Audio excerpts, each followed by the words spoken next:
Okay, this one that I'm going to share with you today is kind of two stories put together, and they kind of do go together. So, this is for these videos are for children who have someone who is dying that they love. When it could be a parent, it could be grandma, but this is kind of preparing them for the dying process. So, one thing I want you to remember that if we don't prepare the child for a death, the death is a sudden death. So you could have a mom or dad who've had cancer for 4 years and everybody knows about it and everybody's preparing for it. But if you don't tell the child that they're dying, it's a sudden death. It's a traumatic sudden death.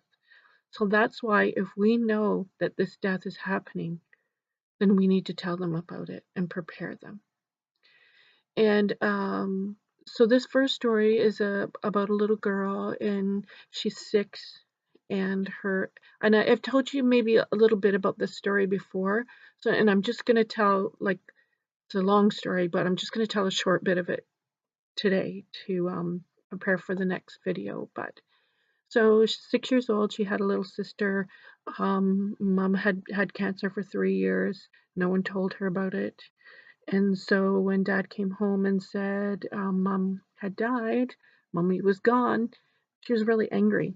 She didn't understand. What do you mean she's gone? And so yeah, everybody else knew she had cancer, but no one had mentioned it to the kids, which was kind of important. But hey, you do the best you can in the moment. I'm not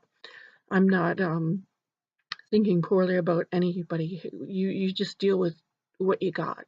You, it's a horrible situation, and sometimes you just don't know what to do.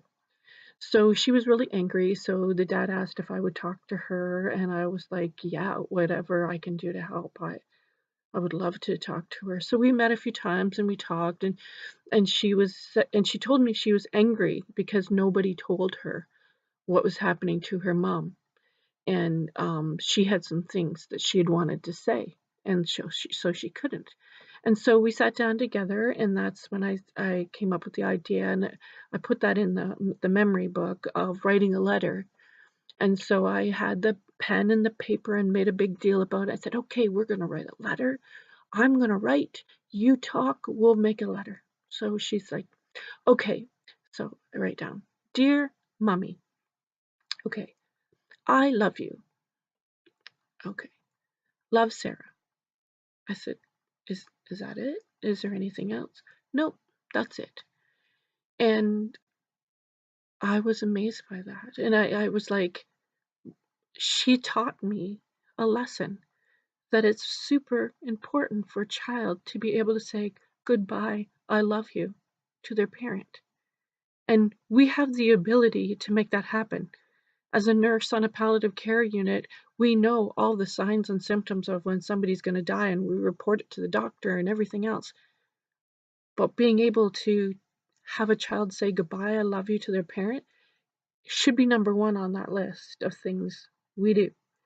So that really helped me in to be able to help other children. And so the next story happened shortly after. Um, I wrote that letter with Sarah, and so this story I like to call the lamp because I've told it a million times, and it has helped people along the way. So I was at work one afternoon. I worked 3 to 11, and I had to come back in and work 7 to 3 the next day. So I worked an evening shift and then a day shift. So at the beginning of my evening shift, they transported a patient in from London, and it was a mom, and she was laying in the bed, and I could see that her condition was poor. And sitting around the table outside the room was a 18-year-old boy, a 14-year-old girl, and a 6-year-old boy, her children.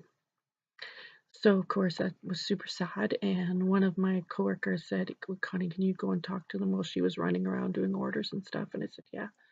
So I went over to them and I said, oh, I said, do you know what's happening here? And the sister, the daughter that's 14, she said, um, "No, we don't know. They just told us, so there's no more no more chemo, and so I think that means that the cancer is gone now, so we're just waiting."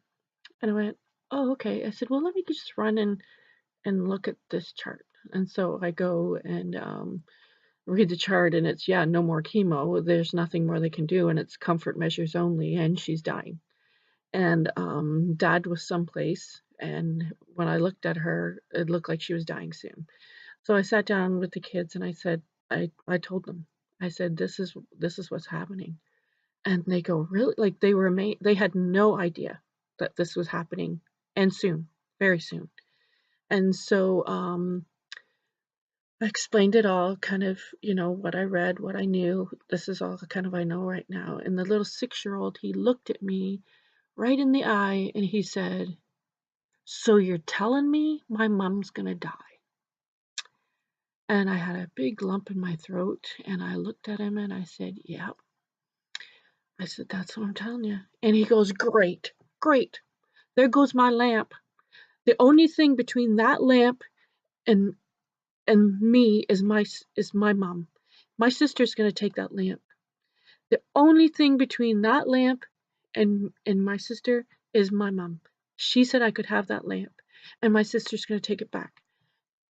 And I looked at the sister and I looked at the brother, and the sister looks at him and she says, "You can have the lamp. I don't want it." And he goes, "Good." And he sat back, and that was it. I was looking at him and seeing that his mom was going to die and she wasn't going to be there for his graduation or the first time he drove a car or his first girlfriend or when he got married or any graduation. And that's what I was seeing. But for him, he was looking at today and now. He wants to know what's happening now. Who's going to make my peanut butter sandwiches today? And so that taught me that I need to say the things that they need to know today so that they can prepare. So he taught me a huge lesson in that lamp. And after he told me, "Connie, it's a really cool lamp. It's all crystals and different colors. And when the light's on, it shines on the ceiling and it's super cool. I love that lamp. And it's mine now." I said, "Oh, that's awesome." So after that, I went and talked to the sister and I said, like, "Do you have any more questions or anything that I can help you with?" And she goes, "No." She goes, "We just can't believe that, like, we thought she was coming home because she was better." She said, I'm so glad you told me what was happening."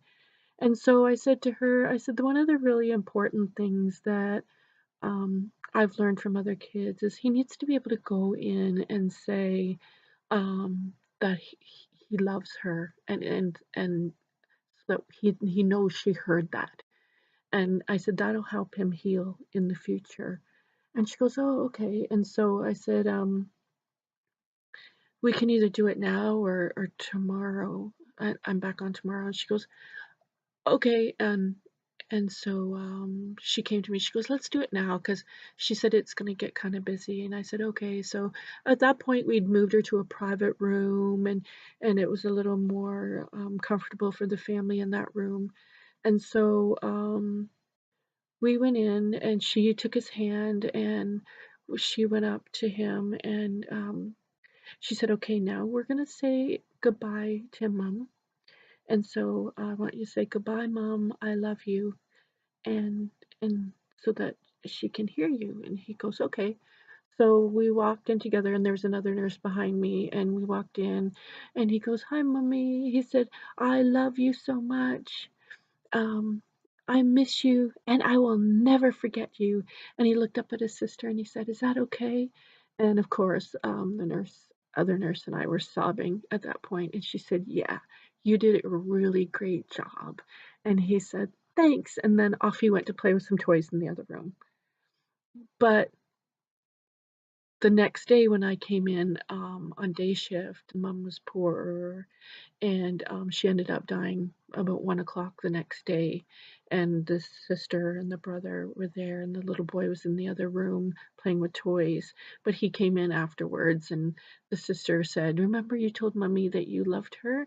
And he said, "Yeah," and she said, "So he's gone." So, I sat out with the little boy later, and while everybody was in the room and doing stuff, and we were talking, and I said, "Do you know what a funeral is?" And he said, "No," and so I told him that, it's when everybody comes together, to kinda honor his mom, and I said, "You're gonna have to get dressed up, and everybody's gonna tell you how cute you are," and he started laughing, he goes, "Well, I won't like that." He said, "But you think I could wear my soccer uniform to the funeral?" And I said, "You know what? I bet you have a nice outfit that grandma's gonna buy you." He goes, "Yeah, she's taking me to the store today." And I said, "That's probably the best thing to wear."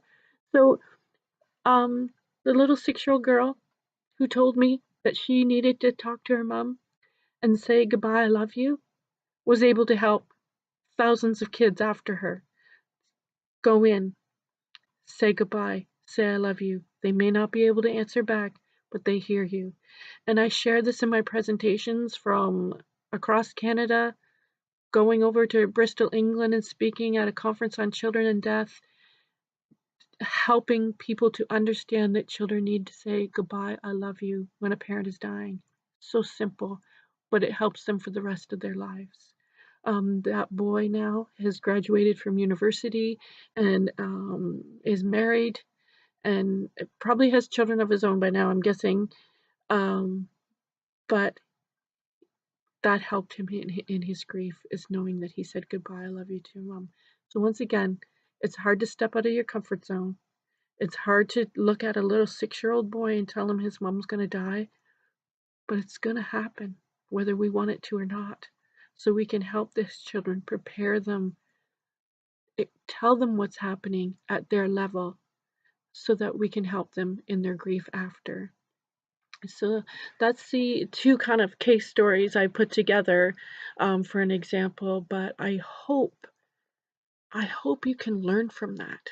And I hope that if you know anyone who is a family member who's sick and dying and they have children, it doesn't have to be a mom and dad, it can be your grandma and grandpa as well.